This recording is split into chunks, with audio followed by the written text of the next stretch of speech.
Greetings. Welcome to ITR Live. I'm your host, Chris Hagen. We are back here in Studio 130 for another fun-filled, action-packed episode of the Gold Standard and Iowa Conservative Podcast. Once again today, we have everyone's favorite John Hendrickson, ready to thrill and excite you, John. Yes, got coffee in a plastic cup, and lots of notes. And you told me you were going to bring some new stuff, but I don't see anything. I forgot it on my desk. Yeah. We'll just tell folks. The thing I really liked was the Coolidge campaign pin. Yes, yeah. It was from the, which would have been 24. 24, yeah. So 100 years old. Yeah. See, that's great. And I've been trying to get you to wear some of those when we go places, but I will next. Maybe the next conference I go to. Good. Well, I have one I think it says 100% Hoover American. I think I'll wear that one. Okay, that's a good place to start. Yeah. Good. Well, we have many things to cover today. So 1920s presidential politics is always good for content when we don't have anything else to talk about, That's John. right, but I feel like we should probably start moving through some of this stuff. Yes, yeah. Okay, good. So I'm going to start with, and I know it was covered many places, but there was a poll that sort of sent shockwaves through, I guess, national political commentary this week, which was the New York Times Siena poll of the presidential race. Mm-hmm. We have spent time talking about polls a lot on the show, specifically the ITR Foundation poll, but this one really had some eye-popping numbers in it. And so we talked about this a little bit, and you saw this, right, John? Yes, yep. So what they did, and I think this is the right way to do it. Now, before we go too far into this, the obvious caveat that this is one poll, and it's May. So we shouldn't take too much away from this. However, this is a pretty reputable pollster, and it's obviously the New York Times. I don't think they're trying to slant anything to try and help Donald Trump at the New York Times. However, there are some numbers in here that should have the Biden campaign and national Democrats terrified. So they picked 6 swing states: Arizona, Georgia, Michigan, Nevada, Pennsylvania, and Wisconsin. One thing those states all have in common, John, they're states that Joe Biden won in 2020, right? So those are all states that he is defending. Now, all of them, let's just remember here how close these were in 2020 and how close really that election was to having a different outcome. But Georgia, 0.3 of 1 percentage point. Pennsylvania, just over 1 percentage point. Michigan was almost 3. Wisconsin, less than 1 percentage point, 0.6. Arizona, 0.4. And Nevada, 2 points. So very close results. So where is that at today? And it depends on whether you look at the two-person race or whether they include RFK. But we're just going with Biden-Trump. Arizona, Trump plus 7. Georgia, Trump plus 10. Michigan, Trump plus 7. Nevada, Trump plus 12. Pennsylvania, Trump plus 3. And Biden is still hanging on in Wisconsin. If those numbers are close to accurate, John, where are we? Yeah, it could be a landslide for Donald Trump.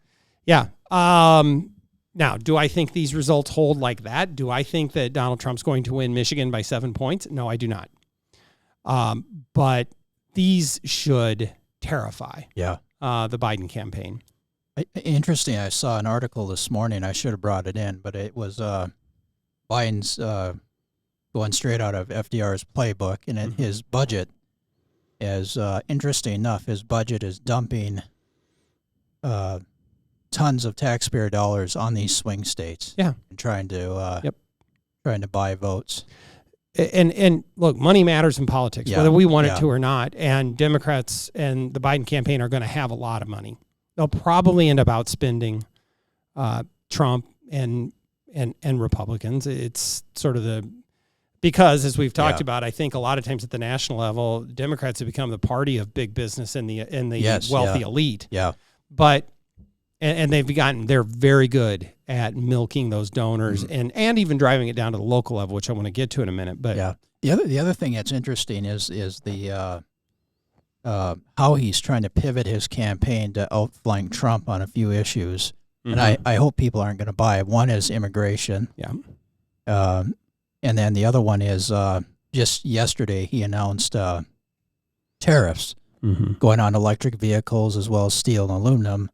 And this is, in a sense, to try to buy back voters, especially in Pennsylvania and some of the other northeastern, midwestern states. And I'm not buying it. I mean, I support tariffs as a policy, but I think Joe Biden and the Democrats are trying to campaign on some of these issues because they know that's where the American people are. Yes, and they're trying to fool people into thinking that he's. Well, look, in this poll, what's the number one most important issue? The economy, including jobs. Yeah. Inflation and cost of living is up there. Immigration is up there. So we've talked about this before in this point of it looks like, at least at the campaign level, that President Biden's trying to moderate on some of these issues, trying to win back. It might work on the margins a little bit. However, if there are two issues, or maybe three, that I think Americans instinctively believe that Donald Trump is authentic, it's on immigration policy and it's on trade policy. Yes, yeah. I mean, where he has said, I do not care what anybody says. Yeah. I want to build a wall. That's right. And I don't care what anybody says. We're going to put tariffs on stuff coming from China. He is what he is on that, whether you agree with him or not. In his rally this past, I think, weekend in New Jersey, which is not known as a safe haven for conservatives, attracted almost close to 100,000 people. Right. Just an amazing turnout. And then I read that he's coming to Minnesota. Yeah. I'm going to be giving a speech there with the Minnesota Republican Convention. And I'm not known as an optimist, but I'm going to say that I think Minnesota could be in play. And there's just people are so fed up with the Biden agenda. Well, I agree with you that Minnesota's in play. It almost at the presidential level feels like fool's gold. Yeah. That every 4 years, they're going to make a play in Minnesota, and then they don't. Yeah. You would understand that better than I would as a native Minnesotan. I will say that all politics being local, and we have talked about many times on here, is that Minnesota has veered so far to the left that it probably generates an additional negative response, at least vis-a-vis the Democrats, whatever they are in DFL, in Minnesota. Yeah. But here, I want to try and bring this back to Iowa a little bit. If Wisconsin's a coin flip, Michigan's +7, Minnesota's in play, Iowa's not a swing state, and we know that now, as much as we had been for 20 plus years. Yeah. Yep. Iowa is going red, and it's not even going to be close. Yeah. And we had, I think, Trump won by 7 or 8 here in the last couple of presidential elections. With these kind of numbers, and if they're actually competing in Minnesota, that feels like a double-digit Republican win this fall. And if that's the case, I still think you could see gains in both the Iowa House and Iowa Senate, and all 4 Republican members of Congress would be getting reelected to decent margins. It's the environment, and don't just listen to us. Listen to people like the New York Times. Yes, yeah. The environment is very, very good for Republicans. Now, I feel like I think you're with me on this, John. Every time we talk about this, I want to give the caveat. They need to make it worthwhile. They need to remind voters that they're just not Joe Biden. Yes, yep. And the campaign will be about Biden's track record. But it has to be about an alternate agenda, which is an agenda of limited government. That's right. Of back to success and prosperity and getting government out of the way and return to some degree of normalcy around it, which ironically is what the Democrats were trying to sell 4 years ago, and then they just went completely off the rails. That's right. Yeah. So I think that's something that we will be watching is we kind of know what the Trump campaign is what their vision is, but what are we hearing down ballot? Where do they want to go? That's right. To fix some of these problems? Yeah. And not just, because it's not just about Team Red or Team Blue. No. It is about what do you want to do and what direction do you want to take the country. Absolutely. That is the fundamental question. Right. So had to say that. Okay. Quickly, and we're going to be kind of moving around on some different things here. We saw this talking about state level different comparisons.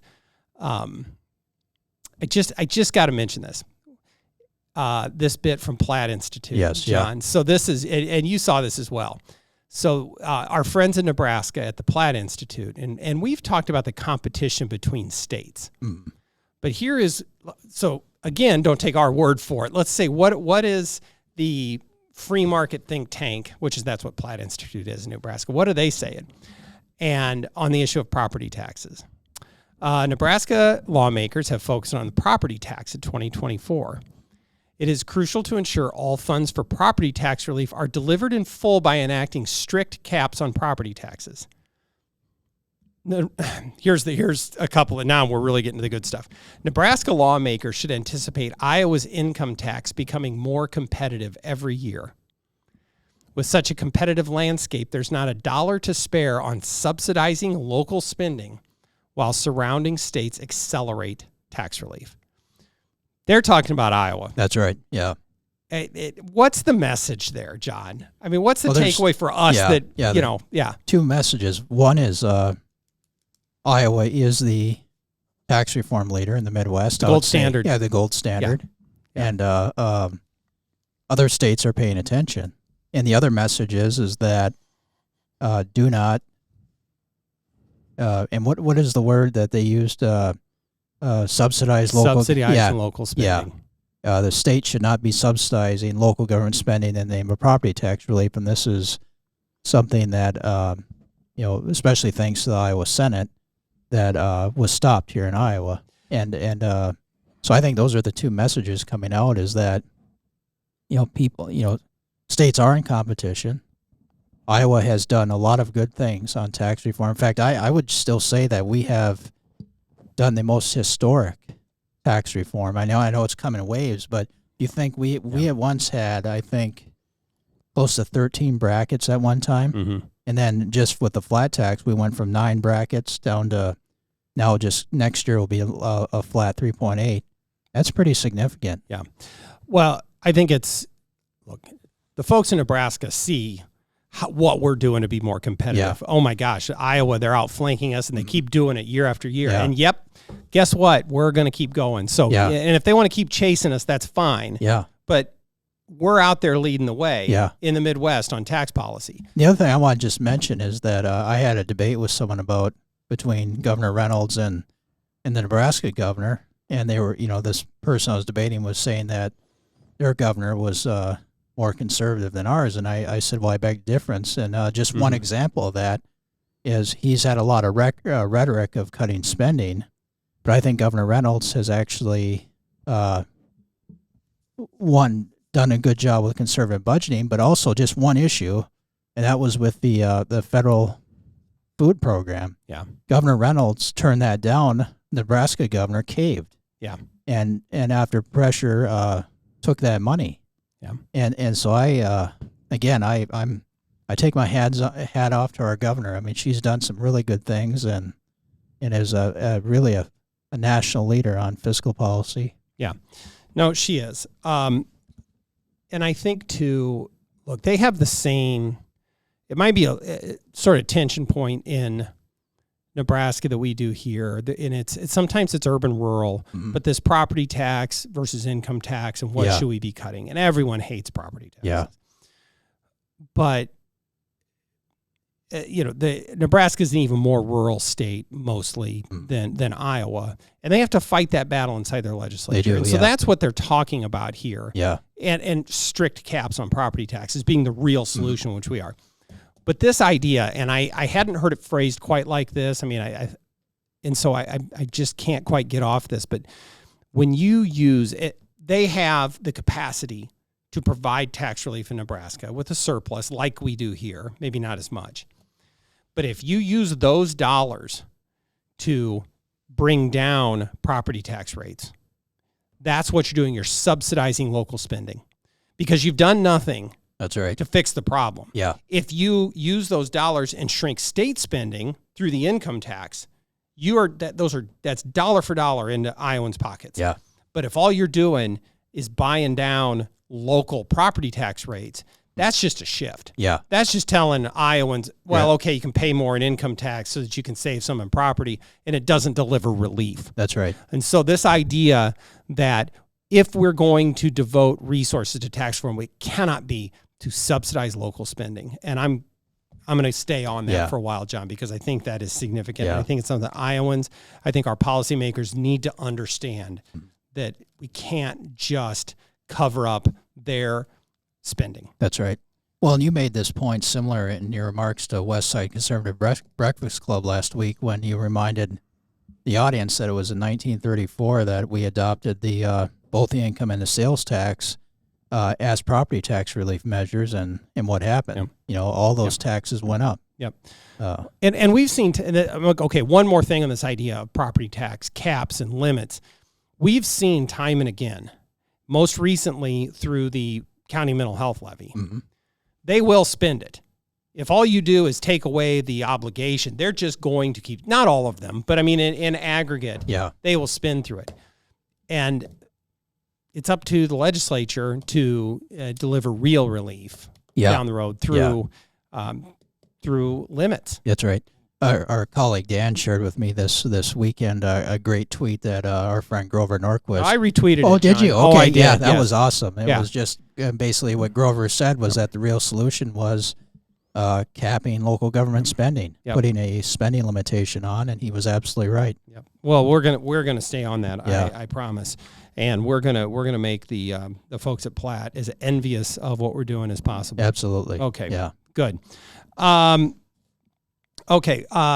In the news recently, I've seen a lot out of our Attorney General, Brenna Bird, John. So, a couple of things I think she did that were significant this week.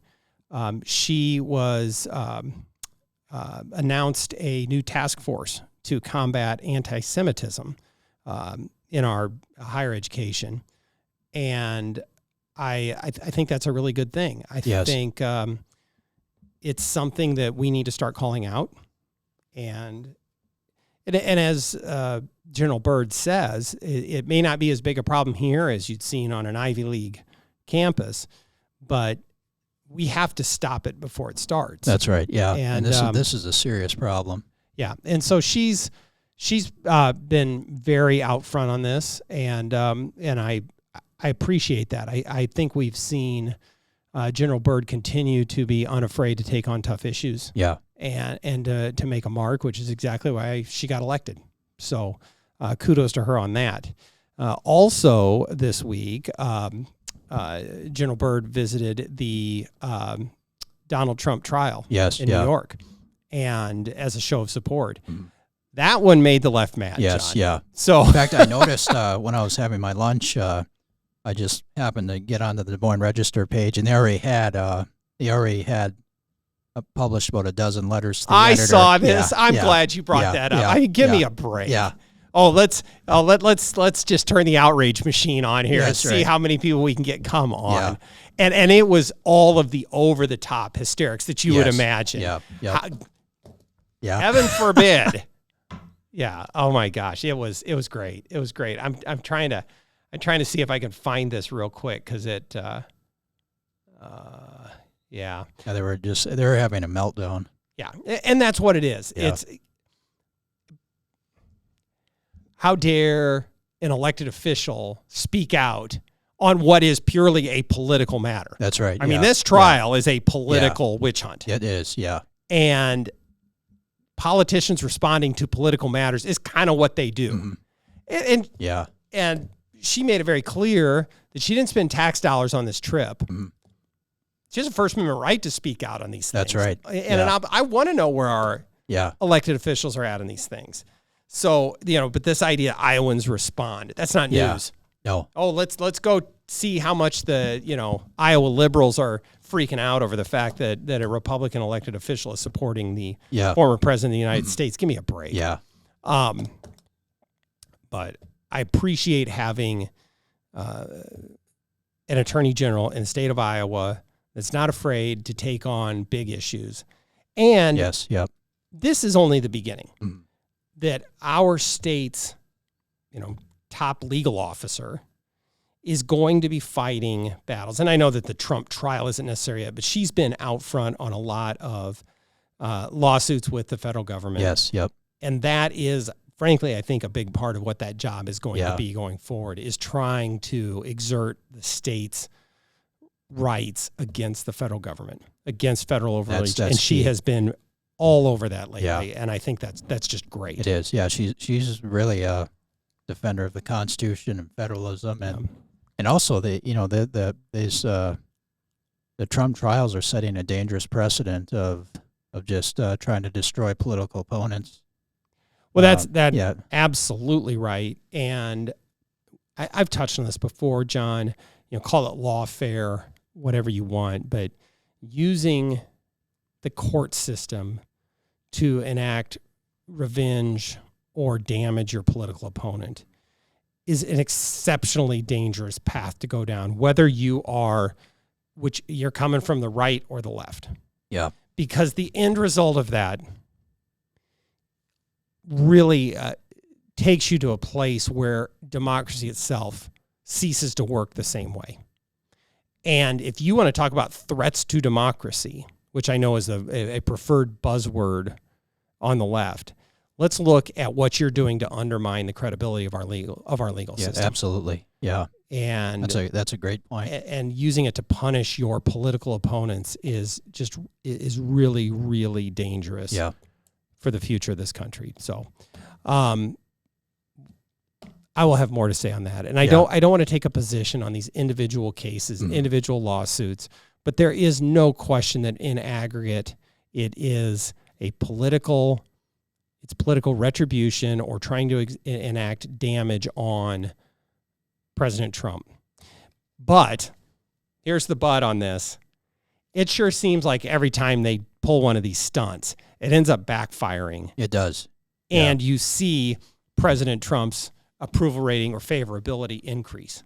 And I heard back there in the caucuses, folks very highly placed in that campaign telling you the best day they had in the entire presidential campaign so far was the day the mugshot was released. Yeah. So what you run the risk of, Democrats, is creating a martyr. Yeah, absolutely. And Donald Trump's pretty good at playing that role too. So anyway, maybe that's sort of full circle on that. So on that note, feels like a stopping point unless you have something else. I have you do. I knew it. Yes. Yep. I have two things I just want to share. And this goes back to something we were talking about last week, because you were asked this question at Westside by someone in the audience who asked about the economic impact of illegal immigration. And I came across this morning because the United States House Budget Committee held a hearing on the cost of the border crisis. And so, and this is a conservative estimate. There's some higher ballparks, but basically, it's costing us at least over $150 billion right now. $150 billion. Yeah.